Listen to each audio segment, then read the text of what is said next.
It's my great pleasure and honor to invite the President of Sri Lanka, His Excellency Ranil Wickremesinghe. Sir.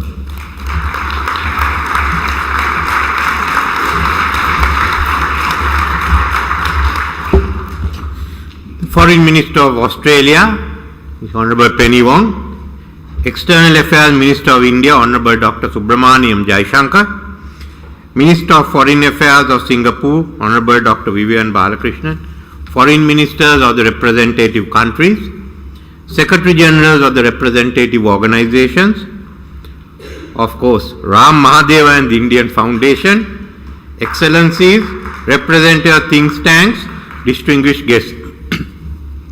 It's a great pleasure to be here in Perth for the 7th edition of the Indian Ocean Conference. I thank the Australian government for the hospitality afforded to all of us. I also thank the India Foundation for once again bringing us together. The theme of this conference, towards a stable and sustainable Indian Ocean, could not be timelier and more appropriate. The Australian continent is unique in that it has borders with both Indian Ocean and the Pacific Ocean. Perth played a crucial role in the history of Sri Lanka-Australia relations. During World War II, Royal Canadian Air Force Catalina flying boats traversed the expanse of the Indian Ocean, connecting Perth with the Koggal Air Base in Ceylon, the only air link between Indian subcontinent and Australia. Known as the double sunrise flights, they operated a non-stop route up to 32 hours in radio silence to ensure the success of a critical air route during World War II for the Allies. The Japanese attack in April 1942 on the Indian Ocean, especially Ceylon, was described by Churchill as the most dangerous moment of the war, highlighting the importance of the Indian Ocean to the British Empire. I was just talking with Dr. Balakrishnan, and we said there was no carrier battles in the Indian Ocean for the simple reason the Japanese sank the only British carrier. Excellencies, ladies and gentlemen, let me highlight a few important developments which I hope will make a contribution to your deliberation. Firstly, historically speaking, the Indian Ocean is a multipolar and has resisted domination by a single power. The multipolarity is a reflection of the essence of the Indian Ocean region and its people. As Asia emerged from colonialism, the newly independent countries of Asia, Ceylon, that's Sri Lanka, India, Indonesia, Burma and Pakistan, convened the Bandung Conference in 1955 to oppose colonialism in all its forms. The conference declaration to oppose big power rivalry in turn led to the non-aligned movement. Since then, the Indian Ocean region has been influenced by the spirit of Bandung. It has never become a part of the US hub and spoke system. The past 2 decades has seen the emergence of diverse framings of the Indian Ocean region and a flurry of diplomatic activity articulating various policy positions, tilts and frameworks. What is clear is that no single objective geopolitical construct has emerged, and we are left instead with a contested vision with multiple interpretations. The key frameworks that have emerged include, in addition to IORA, the Indo-Pacific, the BRI, the Quad and the BRICS. There are also regional organizations including ASEAN, ARF, ACD, BIMSTEC, SAARC, GCC, Arab League, OIC, SADC, EAC and SCO that have been established. Additionally, we have the operational arrangements that deal with specific areas of cooperation, including RCEP, IONS, the Djibouti Code of Conduct, IOTC and the Indian Ocean Commission, MAS and the 4 regional information fusion centers and the CGPCS contact group on piracy off the coast of Somalia. Along with these frameworks and groupings, we have also seen an increased militarization of the Indian Ocean, which is redefining power balances and alliances. In the maritime space, we see a building up in naval capabilities with India, USA, Australia, UAE, Saudi Arabia and China, all increasing their naval presence significantly. Therefore, balancing between the great power rivalry is becoming an increasingly more complex task. As a result, the space of maneuverability for littoral states is shrinking fast as this rivalry in the Indian Ocean region intensifies and spills over into decision making on political, economic and security issues.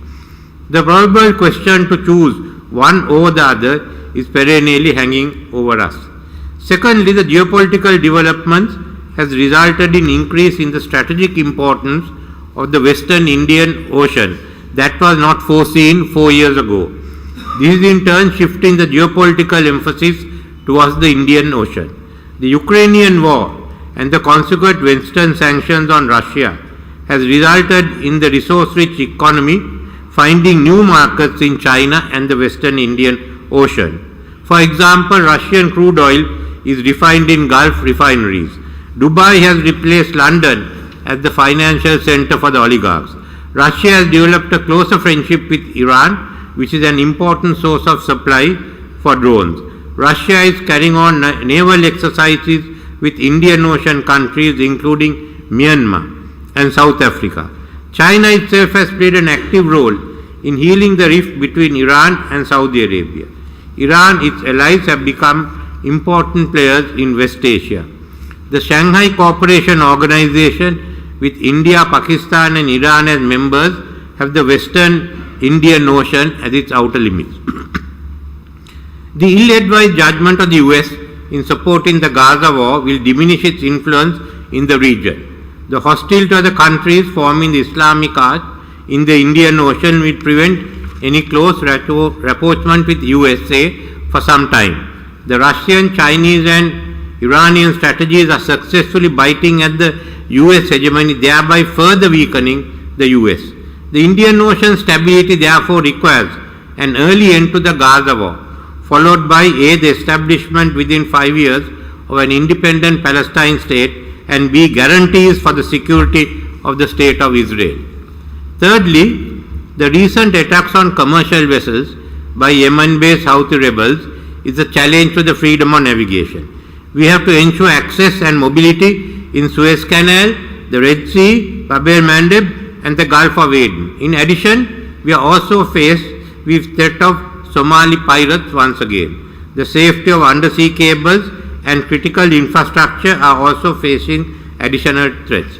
The presence of drugs in the Indian Ocean and human smuggling has increased. The IUU fishing still takes place. These threats present a challenge to the freedom of navigation in the Indian Ocean. We need to refocus on the freedom of navigation in the Indian Ocean. Sri Lanka offers to recommence the discussions on the freedom of navigation in this ocean. Fourth is the expanding connectivity. According to estimates, there will be an 8-fold increase in the GDP of India and Indonesia by 2050. Similar increases are expected in some of the other countries in South and West Asia. This requires additional port capacities and new transport routes. The Suez Canal may not be sufficient. In this regard, India's 2 new connectivity initiatives are welcome. Firstly, the India-Mumbai, Iran-Russia corridor, and secondly, the India, that's Mumbai, Middle East, European corridor. Similarly, there are connectivity initiatives taking place in the Bay of Bengal. Work has already commenced on the Kunming corridor, giving access to western China. Thailand is planning the Kra land bridge connecting the Gulf of Siam with the Bay of Bengal. India and Sri Lanka are commencing feasibility studies on land connectivity between the two countries, making Sri Lanka a regional logistic hub with Colombo and Trincomalee ports available to South India. Excellencies, ladies and gentlemen, the Indian Ocean Conference theme this year, towards a more stable and sustainable Indian Ocean, highlights the 2 key areas which require focus. What I have outlined before dealt primarily with pursuing stability of the region. There is an equally serious, more immediate and existential threat that looms, and that is the climate crisis. Experts have revealed that the Indian Ocean is warming at a higher rate than the other oceans around the world. The levels of warming are estimated to be 3 times higher than in the Pacific Ocean, and coastal areas across the IOR will experience continuous rise in sea levels and face severe coastal erosion. The Indian Ocean is also rising at a level of 3.7 millimeters annually, and the extreme sea disasters are inevitable. The island states of the IOR are vulnerable and have to be provided with adequate resources to mitigate the effects of climate change. Changes at sea also affect monsoon patterns and in turn impact on agriculture and food security across the Indian Ocean region. They also impact on the biodiversity and in turn on food and livelihood of people of the littoral states. The Indian Ocean presents opportunities in terms of ecology.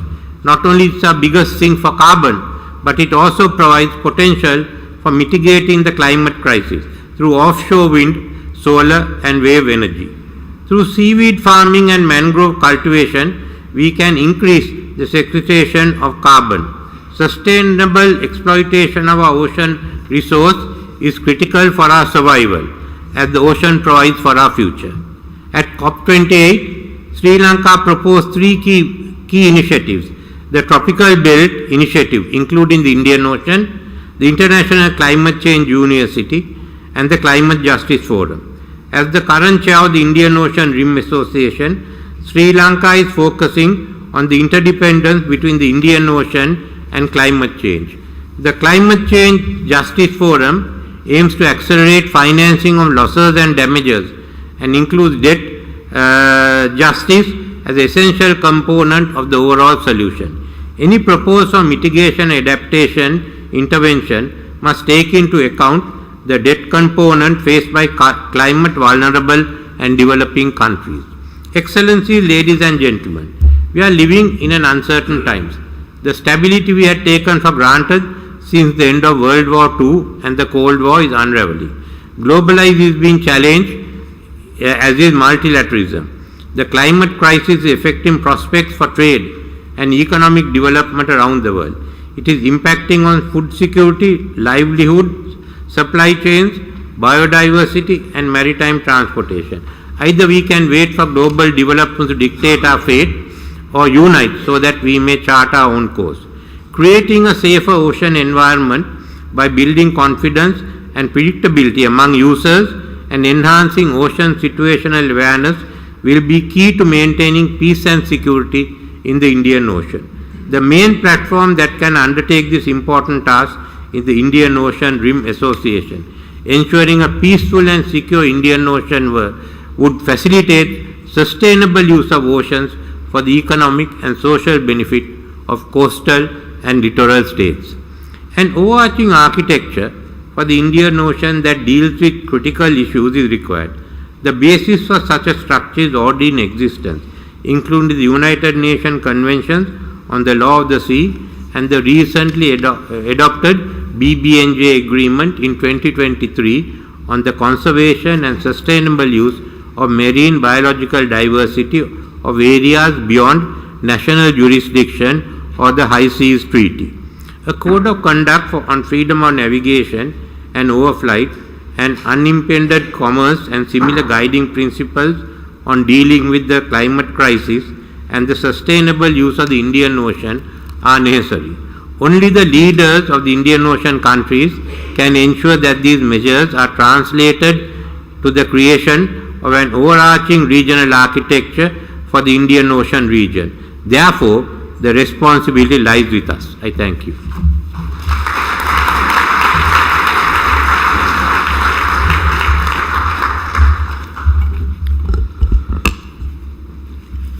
Thank you, President Wickremesinghe. You have made very important points on the intense geopolitical competition and the impact of climate change on Indian Ocean. And you have suggested a few measures in addition to maintaining the sticking to the UNCLOS. So that's very, very significant points that you have made. Thank you very much, sir.